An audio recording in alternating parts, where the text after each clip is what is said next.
Welcome to Tip TV Health Show. It gives me great pleasure to reintroduce Dr. Charlie Easmon, a man who's got more letters after his name than in his name. Dr. Charlie from Harley. Let's talk liver disease. Give me the headlines. Yeah, basically, so you've got this organ, the liver, which in most people is on the right side, and the liver processes waste. That's its role. Now, the liver can be damaged by viruses, or it can be damaged by things like alcohol.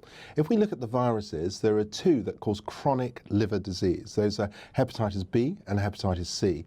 In England, there are probably between those two over 1 million people infected with them, some of whom don't even know they're infected. Right. I don't know if you saw in the news recently, but there's a doctor who was found to have hepatitis C, and they've had to recall all of his patients in case he had transmitted it to them. Wow. So obviously the headlines are alcohol and the impact of that. We've talked briefly about excess alcohol historically. You've said, Moose, 1 pint a day is probably a little bit hopeful. It's on the borders. It's on the borders. It's about right. Because 1 pint a day is 14 units a week. We'll accept that. But we're city people, we're busy people, we do lots of lunches. When we talked about this before, you said that people should have 2 days off. Now, ideally, is that back to back or is that separate days? Could it be a Monday and a Friday? I think it could be a Monday or a Friday. And you know, you'll know that a lot of journalists have a dry January. I think it's a wonderful tradition because the liver is very restorative. So it's almost like a lizard's tail in terms of its ability to restore itself. So that's not a fad. It can rebuild itself. And I think so. Well, you know, before it gets fully damaged. So giving the liver a break is a good idea. Right. And also it teaches you a habit of not becoming dependent on alcohol, which is a very easy thing to do. Okay, so let me talk about the types of alcohol briefly for the liver, okay? I only drink beer. I choose not to drink spirits. I choose not to drink wine. Very rarely, I should say, on wine. Now, is that better for the liver in the sense it's not so condensed? It's a really good question. I think alcohol is alcohol, so it's really about the alcohol content. So I don't think the type of alcohol really matters.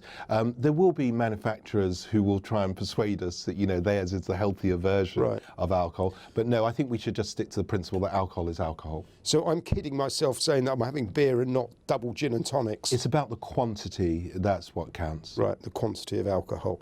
So how do I test myself, okay? Or is something going to happen that suddenly go, oh goodness gracious me, I've damaged my liver? Yeah, no, it's a really good question. I mean, it takes about 10 or 20 years usually for the booze to do the damage. Having said that, we are starting to see teenagers and young people with booze damage because they started drinking in their 10s or in their 12s. So we're already seeing those trends. The simple answer is you can have a liver function test. Okay. Now, the liver can take a hell of a lot, so having a test that is normal doesn't necessarily mean you're still normal. But if you start seeing trends in your liver tests that indicate that it's getting damaged, that's a clue. The most famous one is the gamma GT. So if you have a raised gamma GT, it's a bit of a clue that your liver is starting to get a bit damaged. Okay, now one of my friends went for a gamma GT test and they said that the norm was between, I think, 45 and 55. His reading was about at 100. And that was obviously a very high reading. Yeah, it is. It's heading in the wrong direction. Okay. And so the message to him is to cut back on the booze, get retested, and it should be heading downwards. There are other causes of a raised gamma GT, but if he's boozing at the time, then you work on the principle that's well, I shouldn't discuss his business, but he does like a pint of Stella.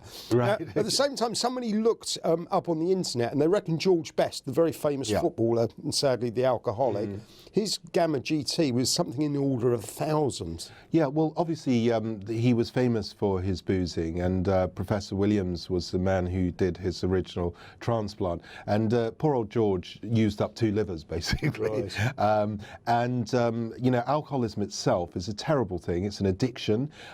People need to acknowledge first that they've got a problem, and then they need help to deal with it. We do have a lot of alcoholics. Some have not yet accepted they've got a problem. You can only start helping the person once they accept they've got a problem. Understood.